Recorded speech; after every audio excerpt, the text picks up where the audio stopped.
Information in the West Valley City area there that left 3 people dead. This was last night. Police holding a news conference at any moment. That's right. This is Roxanne Vainuku. We are getting a mic on her right now. Let's listen in. Last night at about 9:15, that was the last day of our WestFest celebration, and it was starting to wind down.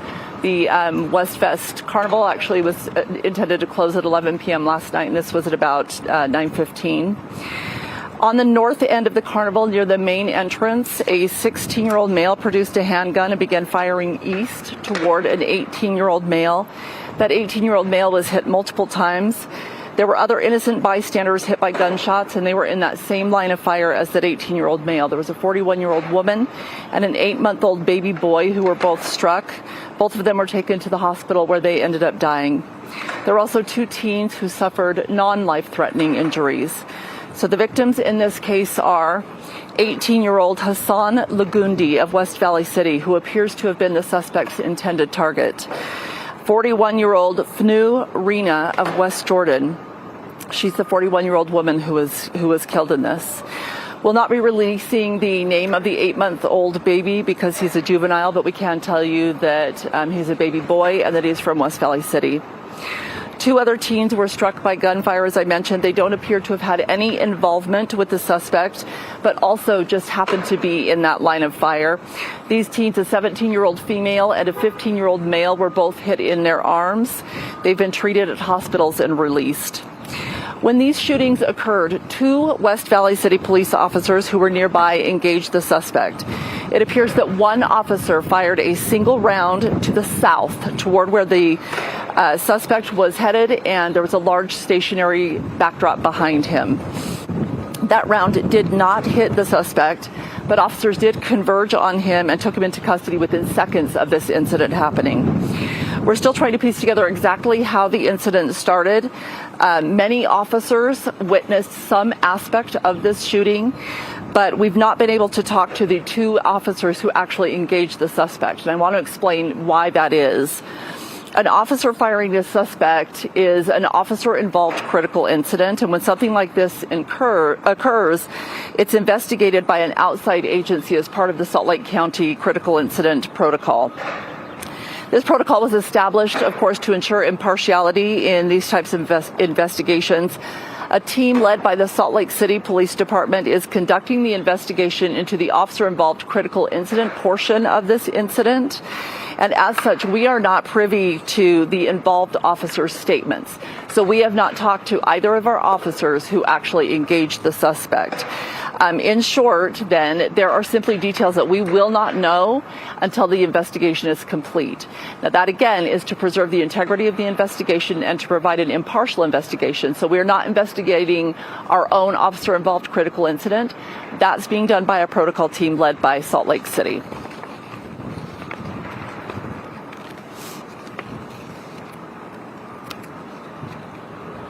Sorry, just a moment. I have a few more notes. Okay, as for the suspect in this case, he is a 16-year-old male. We will not be releasing his name because he is a juvenile. He was interviewed and booked into the juvenile detention facility on 3 charges of homicide. We are working to understand more about his history, but what I can tell you at this point is that we have confirmed that he lived in West Valley City. I'll go ahead and turn some time over to you, and if you have some questions to follow. You believe it was gang related? We don't know at this point. That's one of the things that we're looking at. From the information that we've been able to gather, it does look like this suspect was targeting this specific victim. When I'm addressing the 18-year-old, it does look like the suspect was targeting that particular victim in this case. What their connection is, we don't know yet. So that's something we're working on determining. So were there 2 groups that were kind of clashing? So some of our initial reports were that there were 2 groups who were kind of having some sort of a verbal altercation. As we're working through our witness officer statements and some of the witness statements of people around, that isn't bearing out quite the same way that it did last night. So we're still working on determining that. We're talking about an extremely dynamic incident. let's see, there, I have some of the numbers. Oh, Brown's Amusement told us they don't have an exact count on attendance, but they estimate the crowd at that hour was around 1,000 to 2,000 people.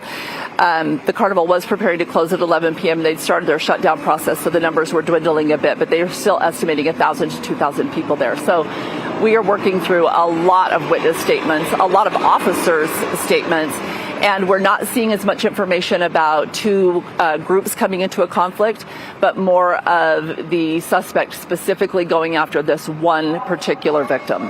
Was that 8-month-old the child of the 41-year-old woman? No, the 41-year-old woman and the 8-month-old child are not related at all.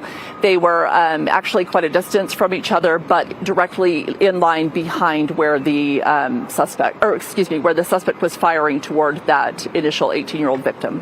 And apologies if this was just asked, I didn't hear it. Was this gang related or any indication of that? That was what she asked. We are looking into that. We don't have answers to that at this point, but that is something, of course, that we're looking into. We're trying to understand better the history and the connections of the suspect. We're trying to understand how the suspect and that initial victim that he appeared to be targeting, how they might have been involved, or what conflicts might have existed there. But those just aren't answers that we have quite yet. Do you know if one person showed up looking for the other person there, the suspect and victim, or did chance encounter? I don't know. What was security like? Sorry, were there other people injured in the event?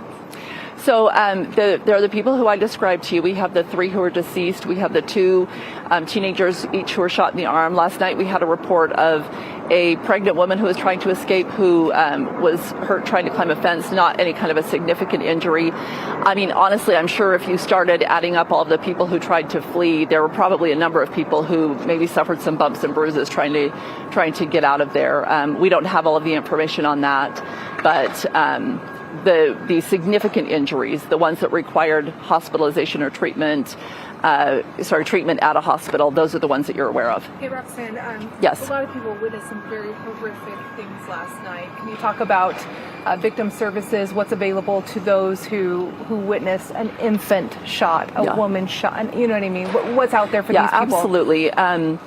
This is obviously a horrific incident, something that we have not experienced in what was supposed to be a citywide celebration, something that is an enjoyable function for the most part.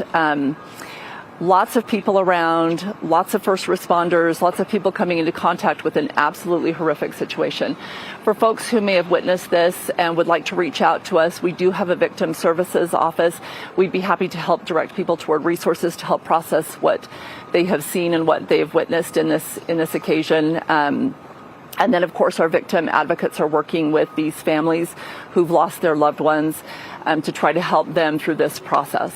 What was security like at the event? And given this incident, is there thought being given to upping security next year? So the security at WestFest, I would say, is extensive. I mean, we're talking about a large celebration, a large gathering of people, and any time that you have a large gathering of people, it would be incumbent upon us, of course, to plan for security to ensure that people are safe. And that's exactly what people had there last night. We had an extensive police presence there, just simply because of the size of the event. In fact, this shooting took place maybe 100 yards from our police mobile command post. So I think it's fair to say that this was not about a lack of resources. This was not about a lack of police presence. This was about something entirely different. You have to go through like a metal detector or one? Or No, we don't have a metal detector outside of our community celebration. That's not something that was in place. I've been asked if that's something that we're considering. That's really not a conversation that we're focused on at this moment, but I can tell you that as a city, we are always dedicated to evaluating and reevaluating and doing the best that we possibly can, whatever that takes. Roxanne, just personally, how is this impacting the officers who were there, the people who were around? I mean, your department got to investigate an 8-month-old being shot. Just how does that make everyone feel? Sorry, we can give this just a moment to finish chiming.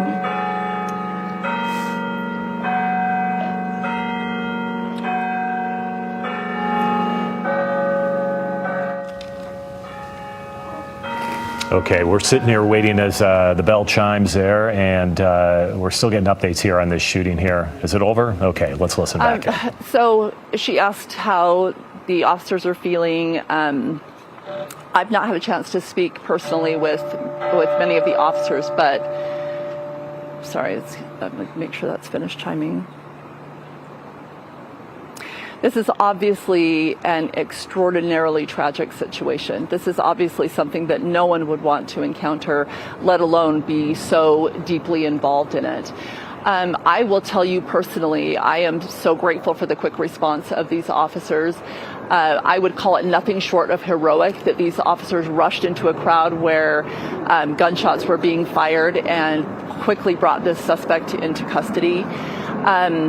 We at the West Valley City Police Department do have a therapist, an on-staff therapist, and officers in our department are mandated to see her twice a year. That was an effort to remove any stigma surrounding seeing a therapist. They're welcome to see her more often as needed, and she's been extremely well received. So I do take comfort in the fact that our officers will be able to receive the mental health care that they need after such a tragic incident. Our focus, I think, at this point is really on these families and clearly the heartache that they must be suffering, and there's just absolutely nothing that can compare to that. There's a lot of kind of fear out there right now. There were 2 big events over the weekend, shootings of both with innocent people, had nothing to do with what happened.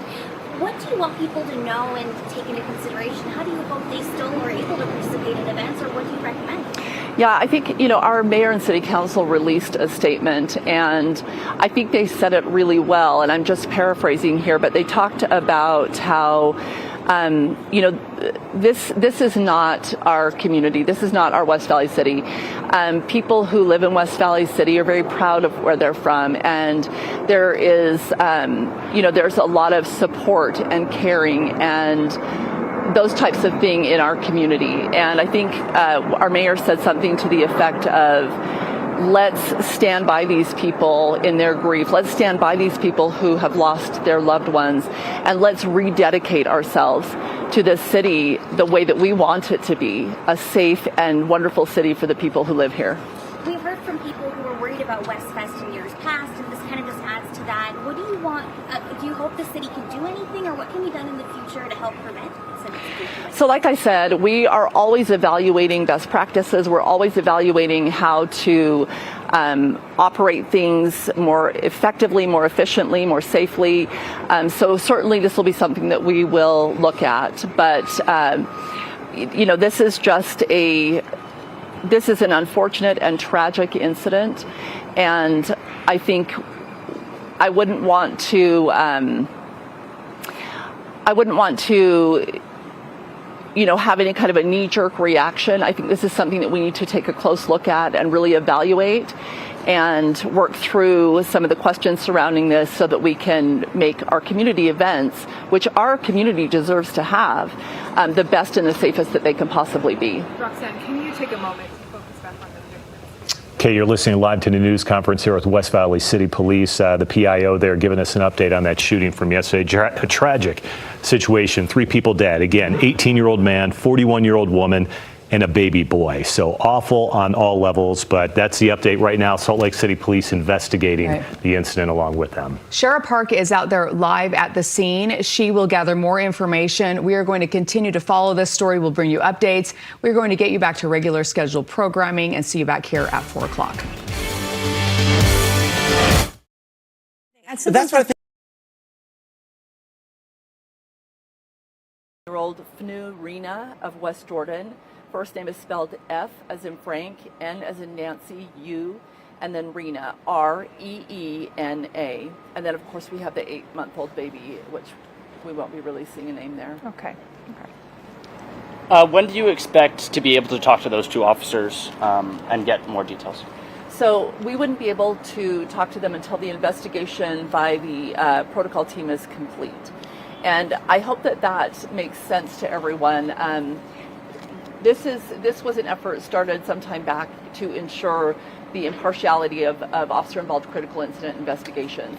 And so in order to be able to have that impartiality, a team outside of our agency is dedicated to this investigation. They're the ones talking to them. They're the ones working through that investigation. Meantime, we have this other portion of it that's our own investigation to handle. I can't give you a timeline on that, but these investigations can take some time, and obviously this one is extremely dynamic. But again, only one officer fired, correct? I'm sorry, say again. Only one officer fired? One officer fired, one round, correct. But both are within the protocol too. But both are, yes, both are part of that protocol investigation. Is it simply because they were the ones that were detaining the suspect on the ground? The suspect, correct. Are they on administrative leave right now for the department? I know that the officer who fired, I'm going to have to clarify that. The officer who fired would be on administrative leave. I'm not sure about the second one, although I suspect he would be, considering that he is part of the protocol investigation. I can find that out and let you know. If anyone has additional videos, because there's a lot floating around right now, or statements they do want to provide to you, do you have a specific line that's been dedicated to this investigation, or how do you want them to communicate with you? Yeah, so that's a great point. A lot of people who may have witnessed some portion of this obviously fled the scene last night, as you'd expect under the circumstances. If there are people who have video, if there are people who have video that they think might be pertinent of the incident, or information that might be pertinent about the incident, they're welcome to give us a call. Probably the best way to reach out to us right now would be to reach out to us through our dispatch line, and then they can direct you the best route to go from there, or have someone call you back. The number for that is 801-840-4000. Do you have any indication of when we might expect to see charges filed? I don't. So charges, how the process works is that police departments gather evidence and information.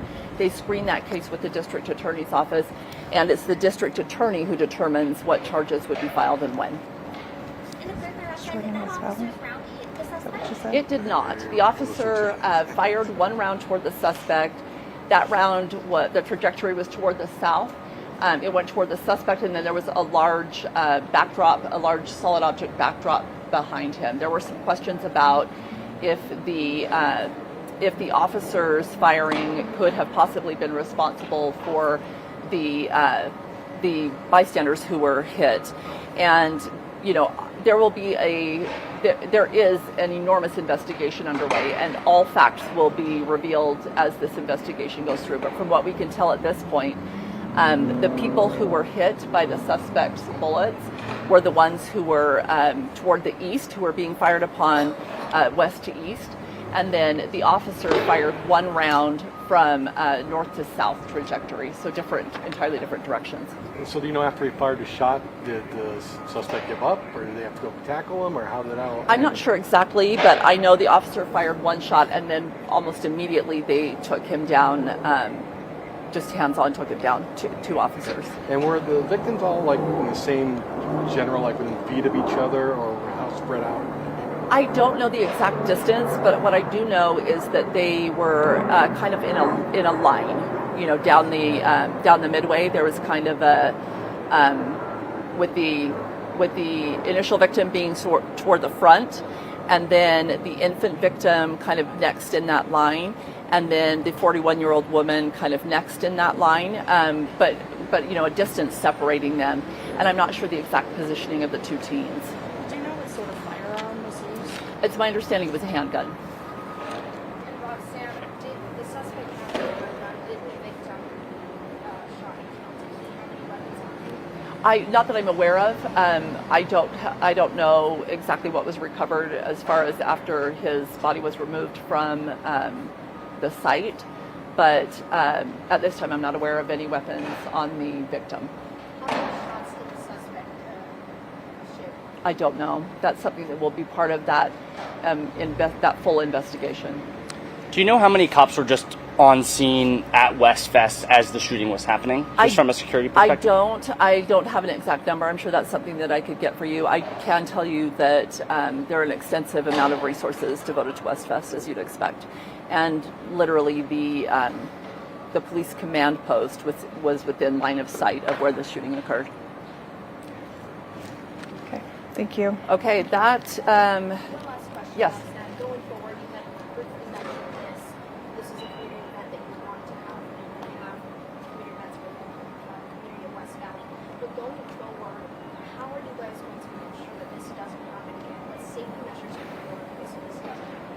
Yeah, and that's kind of what I was explaining.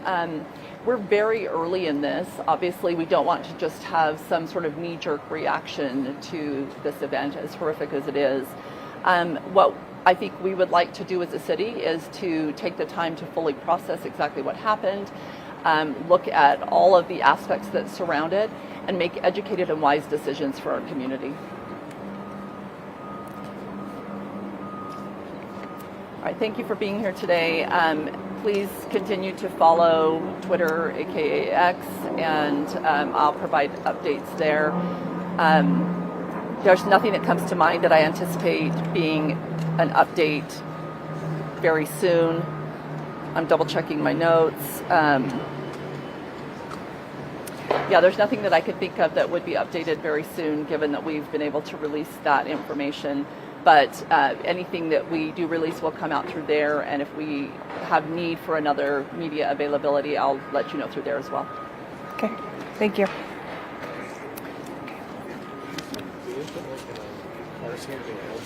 I don't know.